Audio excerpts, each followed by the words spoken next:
y'all, welcome back to another YouTube video, and today we're taking a look at another film review, and this is a recent film that I did watch, and it is called Fly Me to the Moon, and it is on Apple TV, so you do need a subscription service to Apple TV to watch this movie, and I'm gonna be honest, I did not actually know Apple had a subscription service.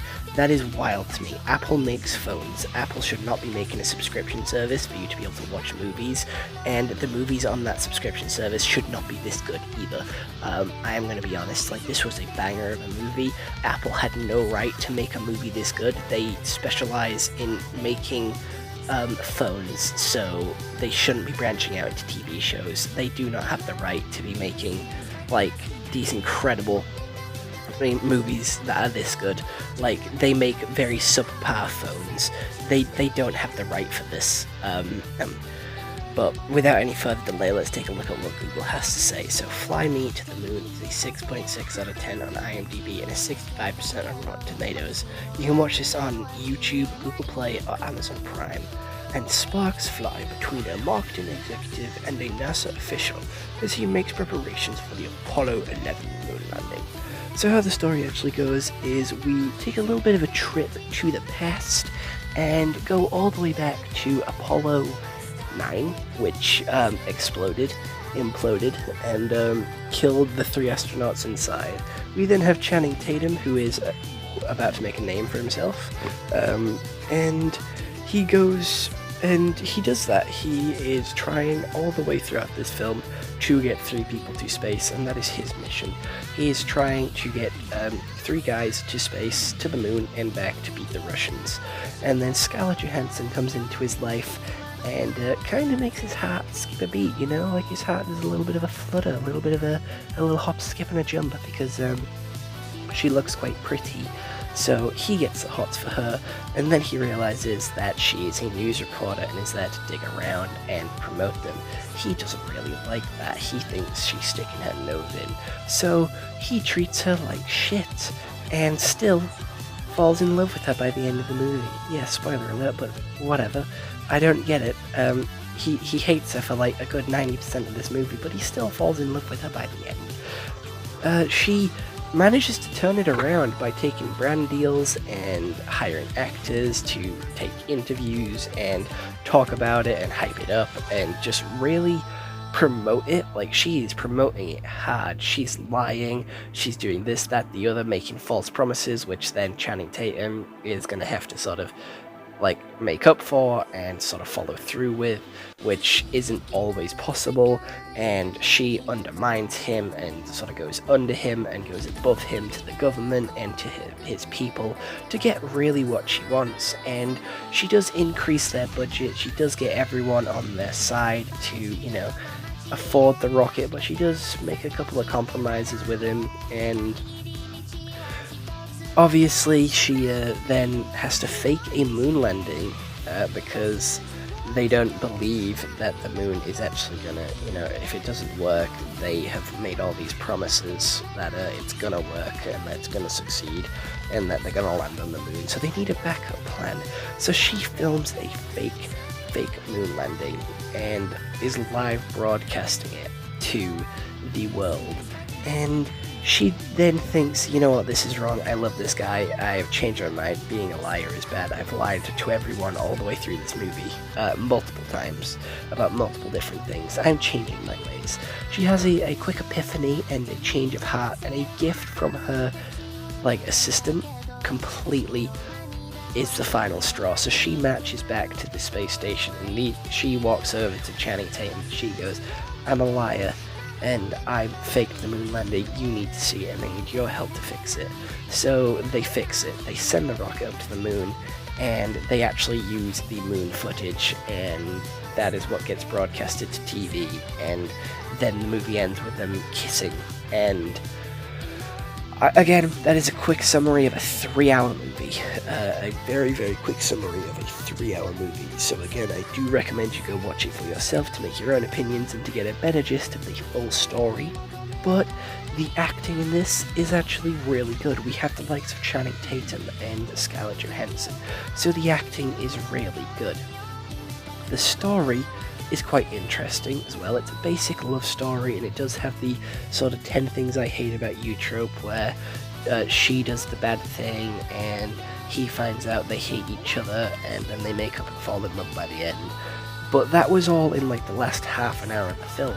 It had like a good hour and a half of long, drawn out, just, it felt really, really long. It did a Spider-Verse where it moved like the plot points around a little bit and extended the intro and then pushed back the sort of midsection of the film and tweaked the ending to sort of have a sort of, you know, it felt like the ending was alright and was sort of wrapped up nicely. It took its time to do the ending. The ending didn't feel rushed, but the start of it felt really drawn out and really long. I feel like the start of the movie could have had like a couple of sections chopped out and it would have still had a nice flow to it. Like, we didn't need all the different like aspects of her going to every single person, doing every single interview, talking to these people. She built up trust a whole lot between everyone, and I feel like a couple of them could have been skipped just because they were quite boring, and the movie did feel like it was dragging. I did feel like it had a good 3 endings to it. I felt like it was going to end a good 3 times, and I was waiting for it to end a good 3 times. Channing Tatum wears the same fucking jumper throughout the entire movie, and I couldn't help, after watching Deadpool and Wolverine, but make Gambit references, and it was hard because he made it so fucking easy. He set out to make a name for himself, so I was constantly saying, "Ooh, I'm about to make a name for myself," yeah. And he when he introduced himself, I interrupted him and went, "My name's Gambit, pardon me." I know that wasn't even Channing Tatum's line. That was from X-Men 97. But the Gambit in him comes out of me. And I just couldn't help but make Gambit references all the way through this movie. I cannot see him as anyone other than Gambit. Anytime I watch a movie with him in it, I will make a Gambit reference. And he did actually make a fucking Gambit line. He did say a Gambit line. He did say, we're about to like make history, we're about to make a name for ourselves. And in saying that, I instinctively just blurted out, "Ooh, I'm about to make a name for myself here." And I just couldn't help it. The Gambit references wrote themselves. The Gambit jokes wrote themselves. You can watch this and make so many Gambit jokes. It is unbelievable. Like, he is just Gambit, and I cannot wait for him to get his own Gambit movie. But enough about that, and back to this movie. Scarlett Johansson makes a really good sort of drift from Black Widow, and it just shows the diversity in her acting.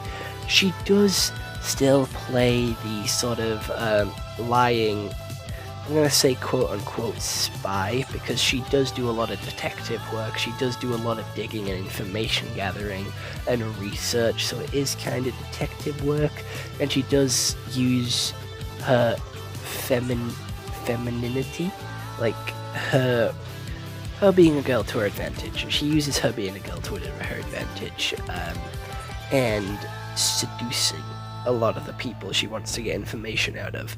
She's also really good at accents, which I did not know, and she had me mimicking those accents as well. I was trying to mimic some of those accents, and I don't know how she could do it for so long. I feel like that is very unbelievable, because she went into interviews and meetings and was making these fake accents for like 2-3 hours in world long, and like, I don't get how you could do that. If I tried to do that, if I tried to fake an accent for like 2-3 hours to try and fool someone, I would either end up changing the accent as the day goes on.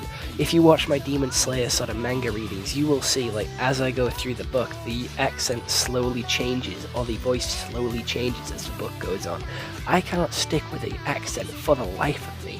I cannot stick for an accent as the movie, as like I have to. Like, if I had to try and trick someone into thinking like I can't even think of an accent off the top of my head,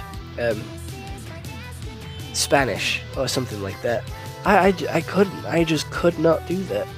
It would be too hard, and my voice would change, or I would forget, and I would slip up, and I would have been caught. But that's why, I guess, she's a pro. She's a pro liar, and they make that out throughout the entire movie. The story, again, it isn't reinventing the wheel. It's using some same plot points, just in a different aspect and a different sort of setting. And I think it was interesting. Again, a lot of people do say the moon landing was faked, and this is proof and does play on that the moon landing wasn't fake, and that the moon landing was real. And it does play on the fact that a lot of people don't believe in the moon landing. And I think that's quite funny, and it did make me giggle. I think this concept is pretty cool, because we don't have a lot of space movies, realistic space movies anyway. We have a lot of space movies because like sci-fi. We have aliens and natural disasters, but we don't have a lot of realistic space movies. And I guess that could be because they're quite boring. Again, not a lot actually happens in space. It is quite a empty and vast place. But going to space must be fucking terrifying, I will admit. Like, the uncertainty of getting back, like being the first people in space and not being able to get back, again, that's scary as shit. And I would definitely not be in first in line. I would rather, I would not want to be the first person in space. I don't want to go to space at all. I don't want to go to space at all. I would rather lose a hand than go to space.